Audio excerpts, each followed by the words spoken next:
ఒక రాత్రి డబ్బు చేతులు మాట మొత్తం ఈరోజు మీడియాలో వచ్చింది, సోషల్ మీడియాలో వచ్చింది, అన్ని పేపర్లో, నిన్న ఈరోజు పేపర్లో జ్యోతిలో అనుకుంటా వచ్చింది.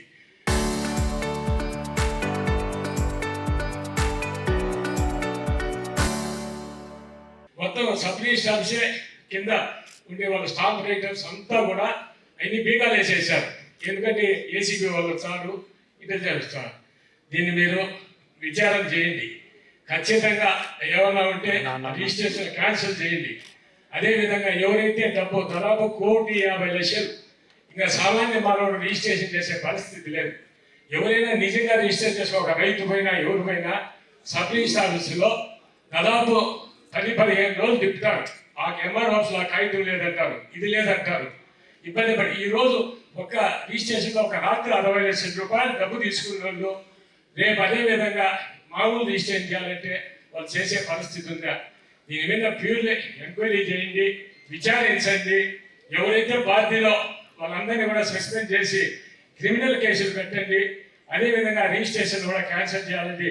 ఈరోజు మీరు కలెక్టర్ గారు ఇద్దరు వస్తారని అనుకున్నాము, ఈరోజు మాట్లాడుతూ ఉన్నాము. కలెక్టర్ గారు కూడా మీ చేతి నేను ఇస్తున్నా మేడం, దీన్ని విచారణ చేయండి.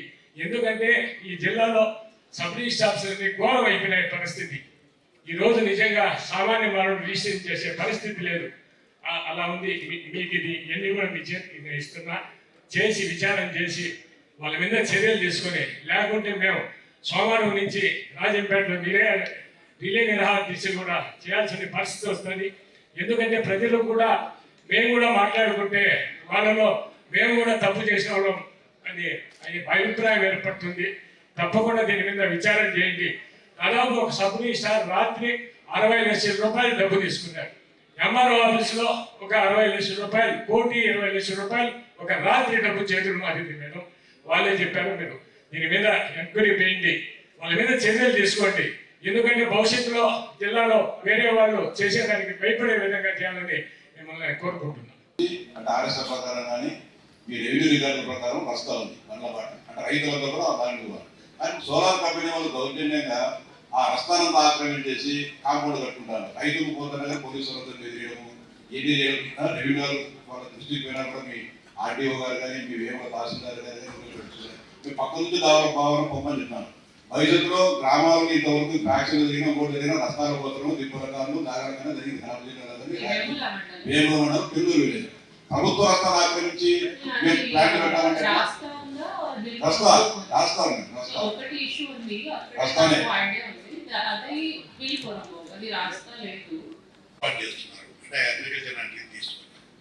కానీ కొంత ఎవరన్నా వాళ్ళు ఎవరన్నా యాక్సెప్ట్ చేయకపోతే లీజుకి ఇవ్వకపోతే బలవంతంగా దాని మీద వేసేస్తున్నారు. అంటే పట్టా ల్యాండ్ వరలక్ష్మి అని కలవటాల విలేజ్లో 4.5 acres మీద వాళ్ళ పర్మిషన్ లేదు, ఏం లేకుండా దౌర్జన్యం వేసేసి ప్రొడక్షన్ కూడా స్టార్ట్ అయిపోయింది. చాలా బీదవాళ్ళు. అది పెద్దమూనెం మండల్ కలవటాల village, SAEL company solar. I think still not it is not as far as I remember నేను చెక్ చేస్తాను, but the alienation as of now not completed. The lease proposal only they are taking only private land. Pedapodium is the second phase. రెండు phases ఉన్నాయి ఈ project కి. ఒకటి phase కి completion అయిపోయింది, అక్కడే ది ఇనాగ్రేషన్ జరిగింది, ఐడియా ఉంది. సెకండ్ ఫేజ్ కి ఇప్పుడు as of now ఎడిషన్ జరిగింది. ఒకటి లోకేష్ గారు చెక్ చేయాలి అది దీనికి లీజ్ ప్రపోజల్ అయిపోయిందా లేదా. లీజ్ లేదు, వాళ్ళు రిజెక్ట్ చేశారు.